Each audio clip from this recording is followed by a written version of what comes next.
Washington ডিসির পর এবার যুক্তরাষ্ট্রের 19টি স্টেটে ন্যাশনাল গার্ড মোতায়েনের প্রস্তুতি নিয়েছে ট্রাম্প প্রশাসন। পেন্টাগন নিশ্চিত করেছে মোতায়েনকৃত সেনা সদস্যরা প্রেসিডেন্ট ডোনাল্ড ট্রাম্পের অবৈধ অভিবাসী দমন ও অপরাধ নিয়ন্ত্রণ অভিযানে ডিপার্টমেন্ট অব হোমল্যান্ড সিকিউরিটিকে সহায়তা করবে। এদিকে শুক্রবার প্রেসিডেন্ট ডোনাল্ড ট্রাম্প জানিয়েছেন, এমন অভিযানের মূল লক্ষ্য হচ্ছে দীর্ঘমেয়াদী নিরাপত্তা নিশ্চিত করা। অপরাধীরা যেন আর ফিরে না আসলেও তাদের বের করে দিতে হবে। বিস্তারিত শাহ সুমনের প্রতিবেদনে। এবার প্রেসিডেন্ট ডোনাল্ড ট্রাম্প প্রশাসনের অভিবাসন বিরোধী অভিযানে ইমিগ্রেশন অ্যান্ড কাস্টমস এনফোর্সমেন্টকে সহযোগিতায় ধাপে ধাপে ন্যাশনাল গার্ড মোতায়েন করা হচ্ছে যুক্তরাষ্ট্রের 19টি স্টেটে।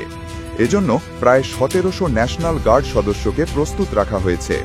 শুক্রবার হোয়াইট হাউসে দেওয়া বক্তব্যে ট্রাম্প ইঙ্গিত দিয়েছেন, ডিসির পর শিকাগো ও নিউ ইয়র্কে সেনা মোতায়েন ও প্রশাসনিক নিয়ন্ত্রণে নাম উল্লেখ করে ইঙ্গিত দিয়েছিলেন। তবে এখনও শিকাগো ও নিউ ইয়র্কে সেনা মোতায়েনের কোনো সিদ্ধান্ত আসেনি।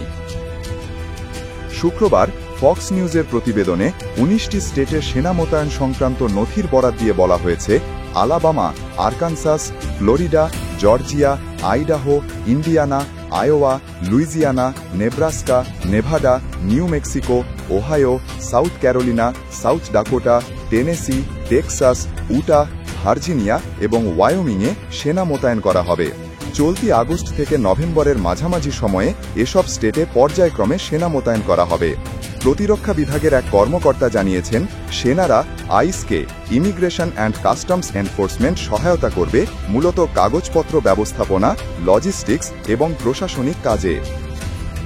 Shah Suman, time television, new York.